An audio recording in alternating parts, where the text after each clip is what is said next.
Hello.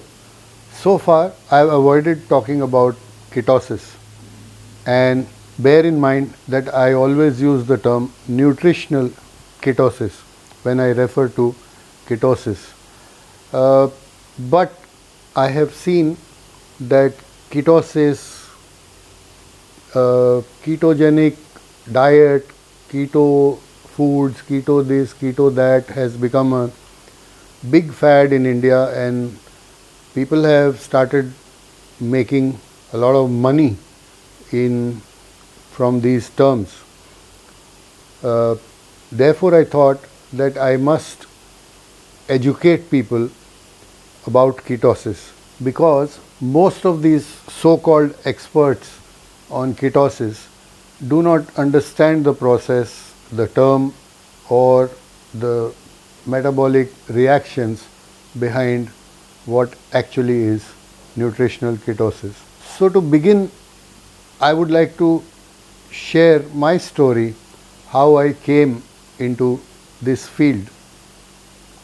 And I have been studying ketosis and practicing it from the year 2010, from sometime in August, when ketosis or ketogenic were really bad words. Nobody had heard them, and whenever I propagated or spoke about these, people were really aghast and didn't want to believe what I was saying. And we've had on our discussion boards and forums lots of arguments where I have always maintained, as early as in the year 2010, that by 2020 this will be a household term. So, how did I end up in ketosis? In 2007, I was diagnosed as a diabetic, though I'm very certain that I have been diabetic way back from the year 2003. But I got the official diagnosis in 2007. And I was trying to beat my blood sugars with medicine, whatever drugs doctors were prescribing me, while consuming regular Indian normal food. And things were not working out very well. I tried to be very disciplined, and yet my numbers were always skyrocketing after meals. As luck would have it, in August of 2010, I chanced upon a diabetes forum based out of the US, which had a large membership. There were like more than 100,000 members. I learnt the basic food macronutrients. I learnt how each of them metabolize in the body, and I learnt that carbohydrate convert only into glucose. I learnt that fats are an alternate source of energy, and those who are metabolically challenged as far as glucose stroke insulin is concerned, it's always a better option to use fats for energy. And from August 2010 onwards, I started withdrawing carbs from my diet and depending more and more on fat. Lo and behold, by December 2010, I was a completely reformed person with very strong dietary beliefs. From 2011 onwards, I have been sometimes in and out of ketosis, but most of the time I have been a ketogenic person. Now, let me explain what really nutritional ketosis means.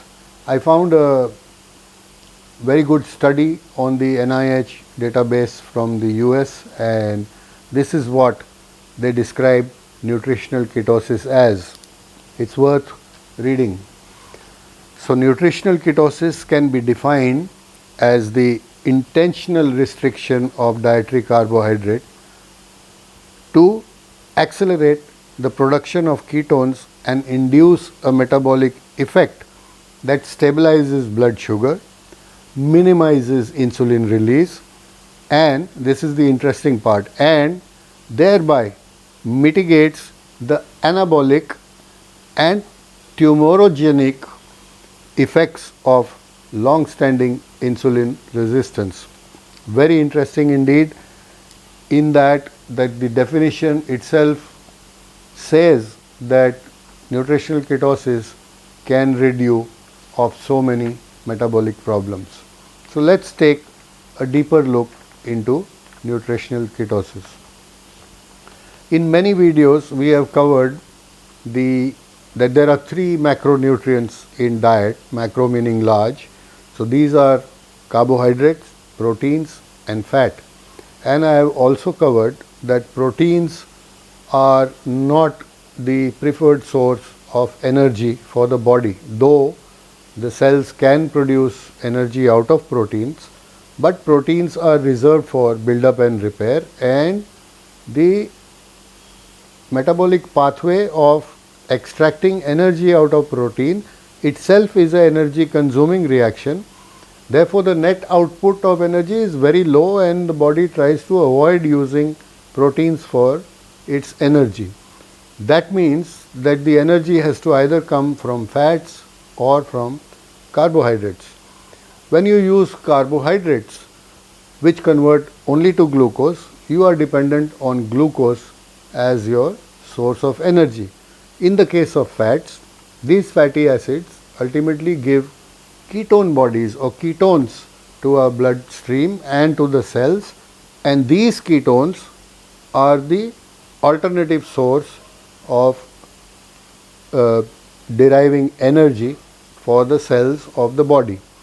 So ketosis is when you use ketones as your primary fuel for conversion to energy, and obviously for this you need to restrict your carbohydrate intake.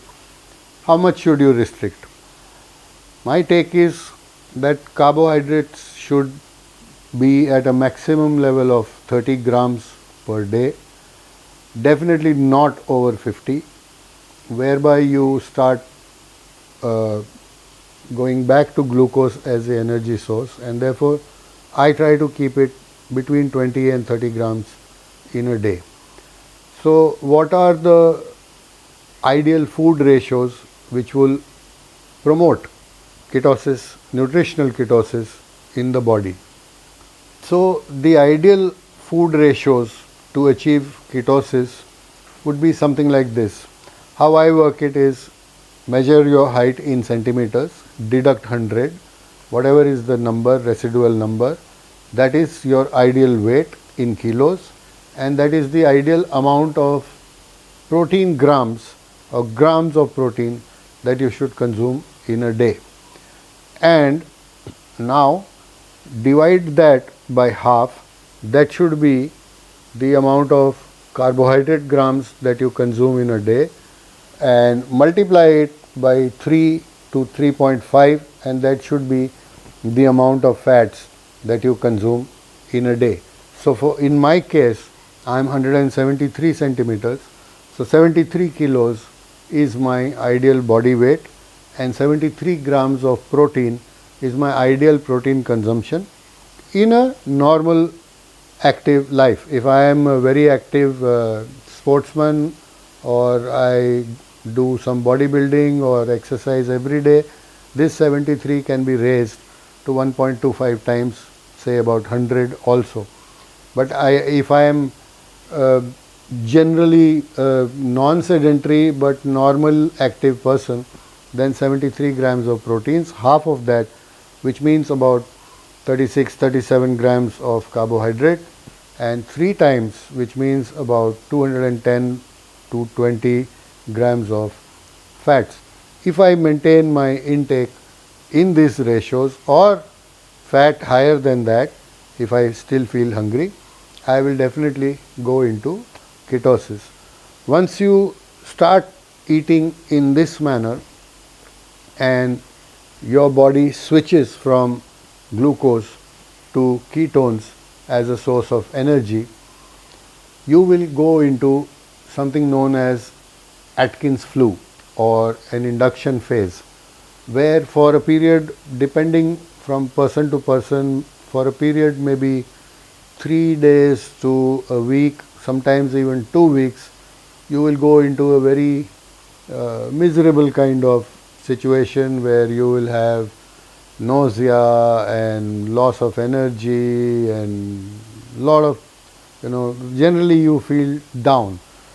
But if you cross this induction phase, you cross the Atkins flu, and then you start entering into ketosis, you will find a drastic and radical change in everything.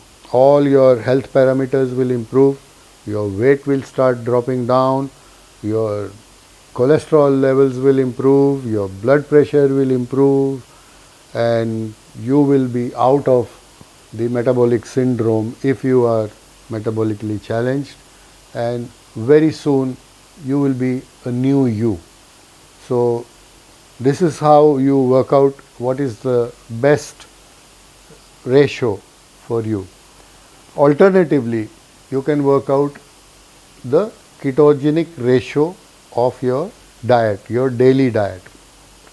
How to work out the ketogenic ratio is that all the foods that you eat which promote ketosis are pro-ketogenic, and divide that by all the foods that you consume which are anti-ketogenic.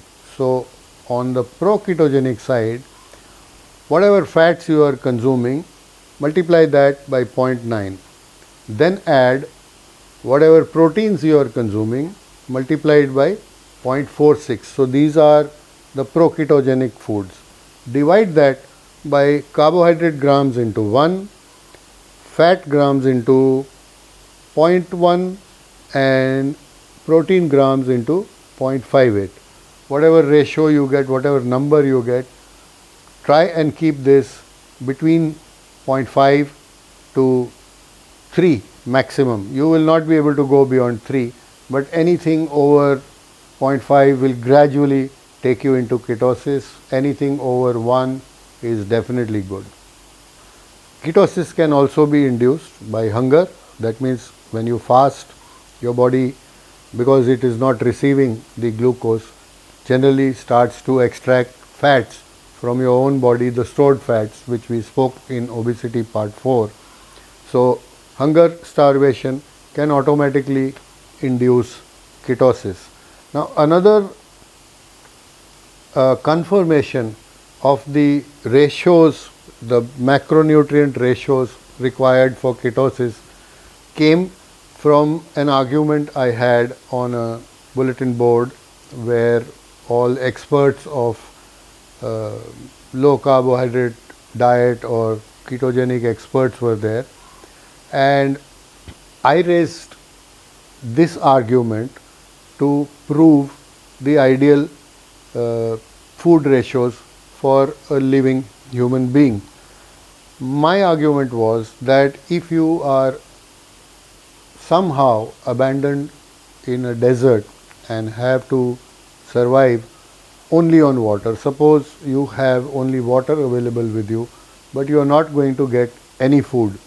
Now the body's storage of glucose is only worth about 1 day's energy requirement, which is around 2000 calories, and the body's storage of fats is around 20 to 25 days of your requirement. So that means that you will survive, normally people would survive for about a month without food, only on water if so required.